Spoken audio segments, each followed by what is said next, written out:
Sur l'application, on se rend sur le petit plus en bas à droite et là on va sélectionner l'état des lieux de sortie. Alors ici, lorsque vous faites un état des lieux de sortie pour la première fois, vous sélectionnez bien créer un état des lieux vierge.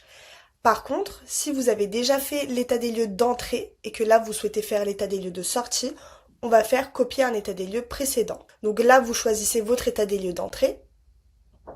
Alors ici, comme vous pouvez le voir, j'ai que des états des lieux d'entrée. Ça, on peut le voir avec la flèche qui rentre dans la porte. Pour les états des lieux de sortie, c'est une flèche qui sort de la porte. Donc moi là, je vais prendre celui-ci. Et on fait suivant. Ici, vous pouvez choisir ce que vous voulez reprendre de l'état des lieux d'entrée. L'avantage ici, c'est que si vous reprenez des photos prises à l'entrée, elles seront bien taguées comme des photos prises à l'entrée. Et donc, vous pouvez par la suite prendre des photos à la sortie. Et lorsque votre état des lieux de sortie est finalisé, vous aurez la comparaison avec les photos prises à l'entrée et les photos prises à la sortie. Après avoir fait ça, on complète, on fait suivant. Là, tout est déjà retranscrit avec les informations, comme vous pouvez le voir. Alors toutes les informations sont déjà pré-remplies, donc là je peux commencer mon état des lieux de sortie. Là j'ai plus qu'à remplir les informations pour la sortie. Donc comme vous pouvez le voir, la date elle s'est mise toute seule, la localisation n'a pas changé. On va aller sur état des pièces et des éléments. Là on va sélectionner une pièce, par exemple le séjour. Et donc là vous pouvez retrouver tous les éléments qu'il y avait dans le séjour à l'entrée. Là par exemple, si j'appuie sur le sol, vous allez voir que l'état est déjà rempli. Donc ça c'est l'état d'entrée.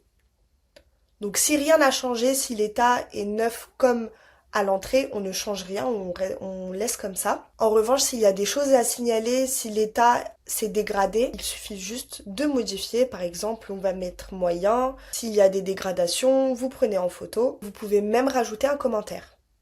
Lorsque vous serez sur place, il vous suffira juste de slider vers la droite pour passer en revue tous vos éléments.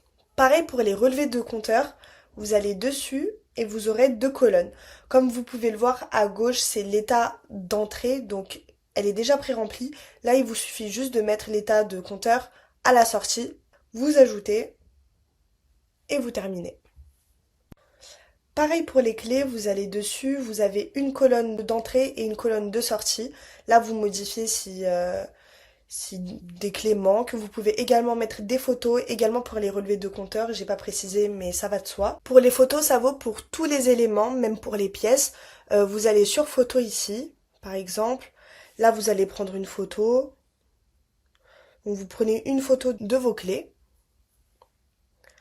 Là, c'est un exemple. Donc vous l'ajoutez. Et là, si vous allez dans prévisualiser, vous allez voir votre état des lieux avec toutes les photos prises à l'entrée, à la sortie, les informations à l'entrée et à la sortie. Et tout en bas, bon là, bien entendu, c'est pas des clés, c'est un exemple, mais vous pouvez retrouver les clés que vous avez prises en photo à la sortie.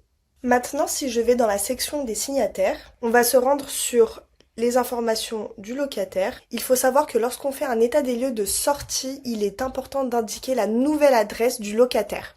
C'est une obligation légale.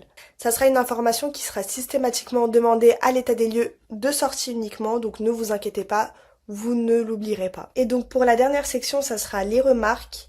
Ici, on peut décrire l'état de propreté à la sortie, s'il y a des choses qui ont changé ou pas.